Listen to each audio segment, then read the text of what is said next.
Bismillahirrahmanirrahim. Assalamualaikum warahmatullahi wabarakatuh. Nahmaduhu wa nasta'inuhu wa nastaghfiruh wa na'udzu billahi min syururi anfusina wa min sayyiati a'malina may yahdihillahu fala mudhillalah wa may yudlilhu fala hadiyalah. Allahumma shalli wa sallim ala sayyidina Muhammad wa ala alihi wa sahbihi ajma'in, amma ba'du. Pertama-tama, marilah kita panjatkan rasa puji syukur kita kehadirat Allah Subhanahu wa taala yang mana telah melimpahkan rahmat, taufik, hidayah, serta inayahnya kepada kita semua, sehingga kita masih diberi kesehatan, diberi semangat ya, untuk belajar. Kami dari kelompok 8 mata kuliah peradilan agama di Indonesia dengan topik pembahasan pada video kali ini, yakni Hakim dan Pengadilan Agama sebagai Kekuasaan Kehakiman. Sebelumnya saya akan memperkenalkan dulu dari 3 anggota dari kelompok 8 ini. Yang pertama Muhammad Nur Nohman dengan NIM 202121043. Kemudian saya sendiri Aziz Tegar Wahana NIM 202121072. Yang terakhir yakni Hena Sajidah NIM 202121074. Kemudian berlanjut ke materi posisi hakim dalam lembaga peradilan. Nah, hakim itu kan merupakan salah satu anggota dari caturwangsa penegak hukum di Indonesia. Sebagai penegak hukum, hakim itu mempunyai tugas pokok di bidang yudisial, yakni menerima, memeriksa, memutuskan, dan menyelesaikan setiap perkara yang diajukan kepadanya. Dengan tugas itu sendiri, maka dapat dikatakan bahwa hakim itu merupakan pelaksana inti yang secara fungsional melaksanakan kekuasaan kehakiman. Nah, kemudian oleh karena itu, keberadaannya itu sangat penting dan determinan dalam menegakkan hukum dan keadilan melalui putusan-putusannya. Nah, jadi dapat dikatakan bahwa hakim itu memiliki tugas yang luhur karena harus menegakkan hukum dan keadilan. Kemudian apa saja sih untuk syarat pengangkatan jadi hakim itu sendiri? Nah, di sini menurut Al-Mawardi ada 7 syarat untuk dipilih sebagai seorang hakim. Yang pertama yakni sehat jasmani dan rohani. Yang mana sehat jasmani dan rohani itu memang benar-benar kita mempunyai badan yang sehat, yang fit gitulah. Tidak orang yang apa ya, mungkin bisa dibilang sedang komplikasi atau ada dalam penyakit dalam dirinya, sehingga tidak masuk dalam kategori ini yang dimaksud dengan sehat jasmani dan rohani. Kemudian yang selanjutnya poin B, kecerdasan dan kemampuan. Di dalam hakim itu memang syaratnya harus cerdas dan kemampuan. Nah, kemampuan di sini dengan maksud kemampuan untuk menyelesaikan perkara-perkara yang diajukan kepadanya. Kemudian bebas merdeka. Terus selanjutnya Islam, laki-laki, keadilan, menguasai sumber hukum. Nah, 4 di antara 7 syarat tadi itu disepakati bersama oleh ulama dari berbagai mazhab. Keempat syarat tersebut adalah sehat jasmani dan rohani. Nah, untuk kecerdasan dan kemampuan, bebas merdeka dan Islam itu sangatlah perlu dalam apa ya istilahnya pengangkatan sebuah hakim seperti itu. Nah, sedangkan 3 syarat lainnya masih diperdebatkan oleh para ulama. Tiga syarat tersebut adalah laki-laki, keadilan, dan penguasa sumber hukum dan ijtihad. Mungkin itu dari saya. Selanjutnya akan dipresentasikan oleh teman saya yakni Mas Rahman. Kami persilahkan, monggo. Baik, saya akan melanjutkan presentasi dari kelompok 8 tentang syarat pemberhentian hakim. Nah, pemberhentian hakim konstitusi itu terdiri dari 3, yaitu adalah diberhentikan dengan hormat, kemudian diberhentikan dengan tidak terhormat, dan juga pemberhentian sementara. Nah, hakim konstitusi itu diberhentikan dengan hormat dengan beberapa alasan, yakni yang pertama adalah meninggal dunia, yang kedua adalah mengundurkan diri atas permintaan dirinya sendiri yang diajukan kepada Ketua Mahkamah Konstitusi, dan yang ketiga telah berusia 70 tahun, kemudian telah berakhir masa jabatannya, kemudian juga atau sakit jasmani atau rohani secara terus-menerus selama 3 bulan sehingga tidak dapat menjalankan aktivitasnya sebagai seorang hakim dengan dibuktikan dengan surat keterangan dari dokter.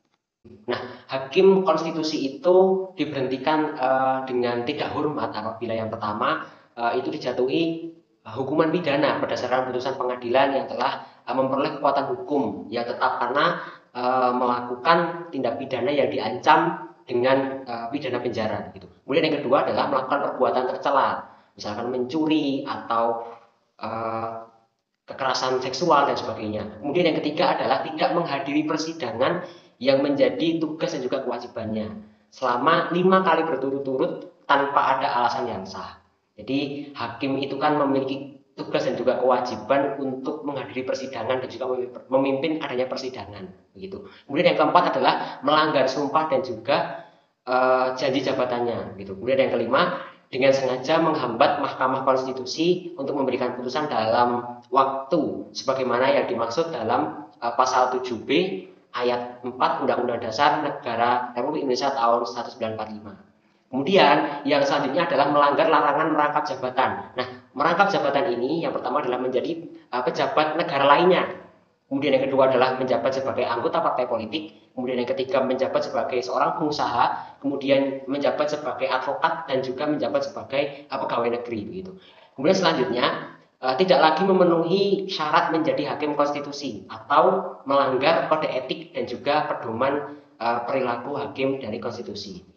Nah, kemudian hakim itu diberhentikan, juga bisa diberhentikan secara sementara dari jabatannya, gitu. Yang pertama adalah ketika yaitu dalam hal memberikan kesempatan kepada hakim untuk membela diri di hadapan majelis kehormatan. Kemudian yang kedua, adanya perintah untuk penahanan, gitu. Kemudian yang ketiga, dituntut di muka pengadilan dalam perkara pidana yang diancam dengan pidana penjara 5 tahun atau lebih meskipun tidak ditahan, gitu. Nah, kemudian selanjutnya adalah tugas dan juga peran hakim dalam menegakkan hukum dan juga keadilan. Nah, tugas dan fungsi dari seorang hakim itu yang pertama adalah menerima dan juga meneliti berkas perkara yang akan disidangkan dan juga memasukkan dalam buku kalender persidangan. Kemudian yang kedua adalah memimpin dan juga mengikuti sidang-sidang sebagai ketua majelis atau anggota majelis hakim. Yang ketiga adalah selaku ketua majelis. Dalam hal ini ketika dia ditunjuk sebagai ketua majelis itu menetapkan hari sidang untuk orang-orang yang berperkara. Yang keempat adalah menetapkan sita jaminan atas perkara yang ditanganinya.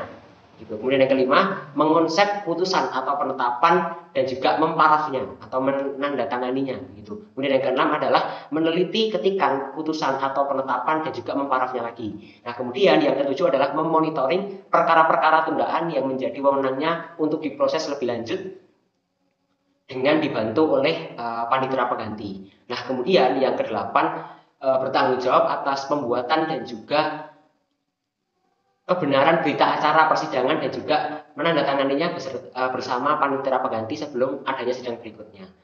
Nah, kemudian tugas dan juga peran hakim dalam menegakkan hukum dan keadilan yang ke-9 adalah menandatangani putusan atau penetapan bersama dengan panitera pengganti. Gitu. Kemudian yang ke-10, membantu atau membuat gugatan lisan bagi pencari keadilan yang tidak bisa membaca tulis. Karena banyak mungkin ada orang-orang yang tidak bisa baca tulis, akhirnya membuat gugatan itu dengan secara lisan, gitu. Dan ini harus difasilitasi oleh hakim.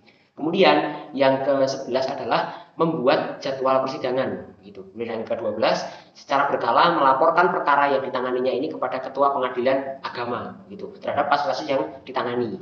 Nah, kemudian yang ke-13, memerintahkan kepada jurusita atau jurusita pengganti untuk melakukan pemanggilan terhadap para pihak. Nah, kemudian terkait dengan tugas yang selanjutnya, yaitu adalah melakukan pengawasan terhadap panitera pengganti dan juga jurusita atau jurusita pengganti berkaitan dengan perkara yang ditanganinya. Kemudian yang ke-15, menganalisa putusan atau penetapan untuk meningkatkan mutu putusan atau penetapan. Kemudian yang ke-16, nah ini adalah membantu ketua pengadilan agama dalam upaya untuk meningkatkan pelayanan kepada masyarakat yang ingin mencari pengadilan di pengadilan agama. Kemudian yang ke-17 atau yang terakhir adalah melaksanakan tugas khusus yang diberikan oleh atasan atau dalam hal ini bisa diberikan oleh ketua pengadilan agama setempat. Baik, di sini saya akan melanjutkan materi yaitu tentang peran Komisi Yudisial dalam pengawasan hakim. Menurut Undang-Undang Pasal 22 Tahun 2004, Komisi Yudisial mempunyai kewenangan untuk mengusulkan pengangkatan Hakim Agung kepada DPR dan menegakkan kehormatan dan keluhuran martabat serta menjaga perilaku hakim. Dalam melaksanakan wewenang sebagaimana dimaksud dalam pasal 13 huruf B, Komisi Yudisial mempunyai tugas melakukan pengawasan terhadap perilaku hakim dalam rangka menegakkan kehormatan dan keluhuran martabat serta menjaga perilaku hakim. Yang selanjutnya yaitu tentang kedudukan pengadilan agama dalam perundang-undangan. Peradilan agama di Indonesia diatur dalam pasal 24 Undang-Undang Dasar 1945 pada ayat 1 yang menjelaskan bahwa kekuasaan kehakiman merupakan kekuasaan yang merdeka untuk menyelenggarakan peradilan guna menegakkan hukum dan keadilan. Dalam ayat 2 dijabarkan bahwa kekuasaan kehakiman dilakukan oleh sebuah mahkamah agung dan badan peradilan yang berada di bawahnya dalam lingkungan peradilan umum, lingkungan peradilan agama, lingkungan peradilan militer, dan lingkungan peradilan tata usaha negara, dan oleh sebuah mahkamah konstitusi. Kemudian ayat 3 menegaskan bahwa badan-badan lain yang fungsinya berkaitan dengan kekuasaan kehakiman diatur dalam undang-undang. Kemudian yaitu tentang peran pengadilan agama sebagai pelaksana kekuasaan kehakiman. Dalam Undang-Undang Nomor 7 Tahun 1989 tentang peradilan agama yang telah dirubah dalam Undang-Undang Nomor 3 Tahun 2006 yang diubah kembali dalam Undang-Undang Nomor 50 Tahun 2009 Pasal 2 menyatakan bahwa peradilan agama merupakan salah satu pelaksana kekuasaan kehakiman bagi rakyat pencari keadilan yang beragama Islam mengenai perkara-perkara tertentu yang diatur dalam undang-undang. Kemudian dalam pasal 3 juga menyatakan bahwa pertama, kekuasaan kehakiman di lingkungan peradilan agama dilaksanakan oleh A. Peradilan agama, B. Pengadilan tinggi agama. Kemudian yang kedua yaitu tentang kekuasaan kehakiman di lingkungan peradilan agama berpuncak pada Mahkamah Agung sebagai pengadilan negara tertinggi. Kemudian dalam pasal 3 Undang-Undang Nomor 4 Tahun 2004 menyebutkan bahwa semua peradilan di seluruh wilayah negara Republik Indonesia adalah peradilan negara dan ditetapkan dengan undang-undang. Ketentuan konstitusi yang mengatur tentang kedudukan peradilan agama adalah setara kedudukannya dengan lembaga peradilan yang lain, baik peradilan umum ataupun pengadilan negeri, pengadilan tata usaha negara atau PT-UN, maupun peradilan militer atau DILMIL. Sehingga dapat dengan jelas dipahami bahwa tidak ada perbedaan secara kelembagaan antara keempat badan peradilan ini.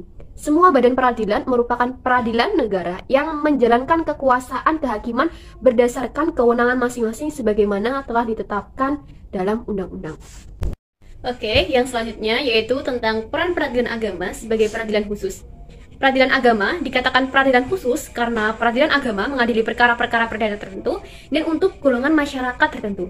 Sebagai peradilan khusus yang menjalankan kekuasaan peradilan, peradilan agama mempunyai tugas dan kewenangan tertentu seperti yang terdapat pada pasal 49 Undang-Undang Nomor 7 Tahun 1989 tentang peradilan agama yang telah diubah dalam Undang-Undang Nomor 3 Tahun 2006 dan diubah kembali dalam Undang-Undang Nomor 50 Tahun 2009 yang menyatakan bahwa pengadilan agama bertugas dan berwenang memeriksa, memutus, dan menyelesaikan perkara-perkara di tingkat pertama antara orang-orang yang beragama Islam di bidang antara lain perkawinan, kewarisan, wasiat, hibah, wakaf, zakat, infak, sedekah, dan ekonomi syariah. Baik, itu teman-teman hasil presentasi dari kelompok 8 dari mata kuliah peradilan agama di Indonesia dengan topik pembahasan hakim dan pengadilan agama sebagai pelaksana kekuasaan kehakiman. Itu yang dapat kelompok kami sampaikan. Apabila terdapat kekurangan atau ketidakjelasan dalam penyampaian, kami dari kelompok 8 memohon maaf sebesar-besarnya. Wallahul muwaffiq ila aqwamit thoriq.